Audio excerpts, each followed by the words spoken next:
what being addicted means. It doesn't mean using it. It means waking up one morning and your body telling you, not you saying, oh, that's my surrounds, but your body saying, excuse me, I want them, I need them.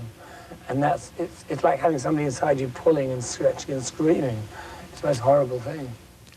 Boy George, he said, I want them, I need them, I also love them. Elvis's great song leads appropriately to J.D. Sumner, and that's to whom your question is directed. Right. J.D., I was wondering, did Elvis ever talk about that maybe he was going to die young? Did he know what he was doing to himself? Live fast, die young. Did he ever think that? Or didn't Elvis think he was invincible?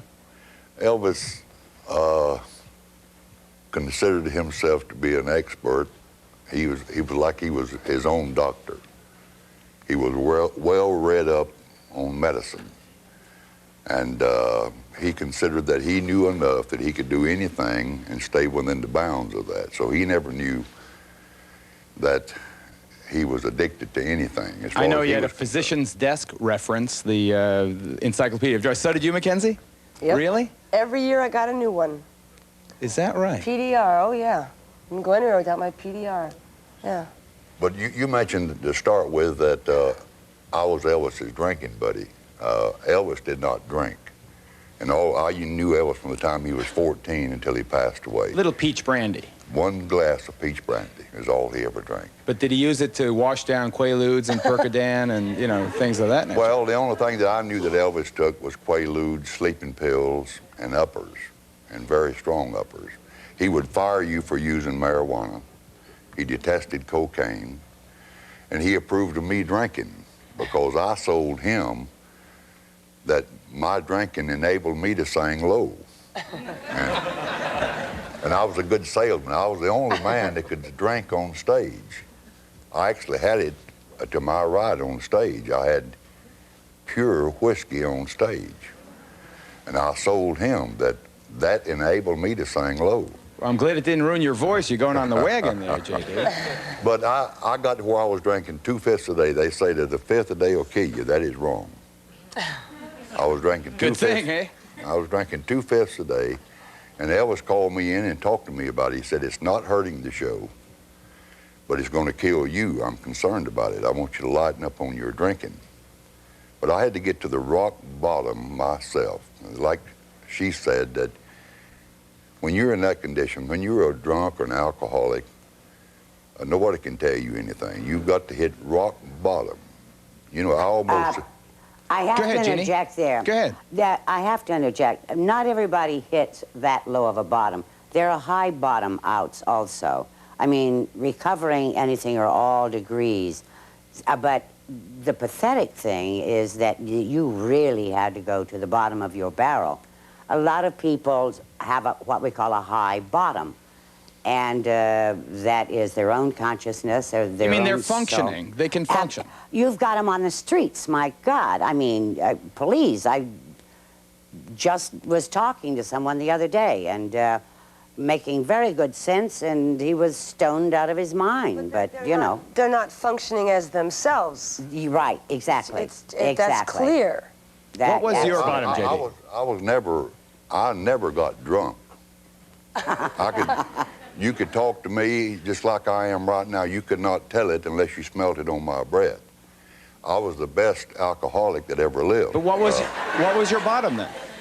Because when I got where I couldn't drink good, I'd get off and rehearse.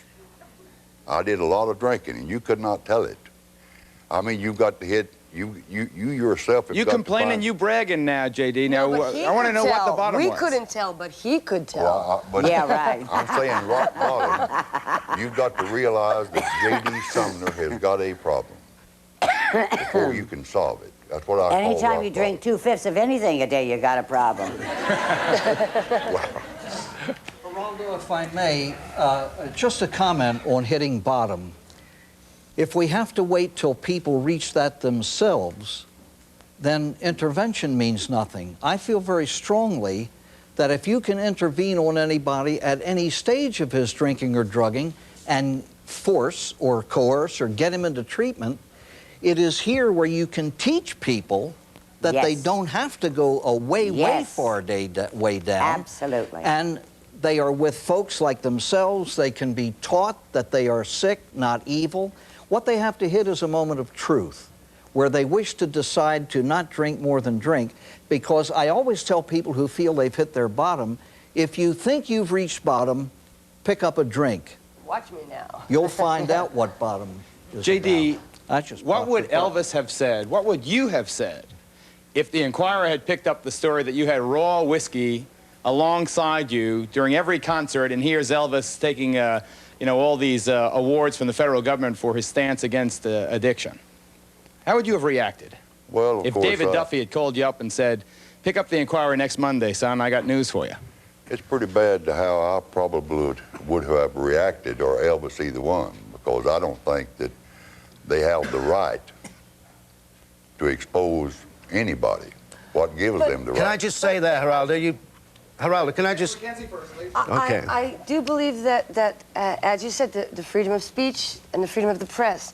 I don't necessarily agree with the emotional, personal issue of being outed, so to speak, but our Constitution allows for it. Absolutely. The other thing, I'm going to let you know a secret. I mean, Look, personally and emotionally, it's not helpful to the person. The image of the Legally, National Enquirer, and this does happen, we do, of course, go around looking for things among celebrities. We cover celebrities like, you know, the Washington Post covers politics. I'm going to let you know a little secret from the Chief Snoop here. Sometimes I don't have to work very hard, because you may not realize this, Mackenzie probably does. Publicists, producers will sometimes call me in desperation, or call others on the Enquirer, and rat out, if you will, their own stars, because a big star like Mackenzie Phillips, with the problems she caused on the set, let's be honest, she was impacting on other people. She was very important. A lot of people's jobs depended on her. Yes. And they would call in desperation. You know how many times I've been called up and told, this star's getting too fat, do a story, please? Did the people try to wake her up? Did the people from One Day at a Time call you guys? My lips are sealed. I'm in the business of telling secrets, not telling who Let me gave list some of the other people outed in the pages of the Enquirer. Drew Barrymore, Gene Simmons of Kiss, obviously Liz Taylor, Jerry Lee Lewis. Now there's a boy that had a severe problem. I don't know if he's over it yet. Boy George, you saw him in the clip, Liza Minnelli, and Dennis Quaid. Dennis Quaid. You can tell us some of the stories behind this. David, I've got to take a break, and you're next again. Celebrity Addicts. Whose life is this anyway? That is our focus. Stay tuned.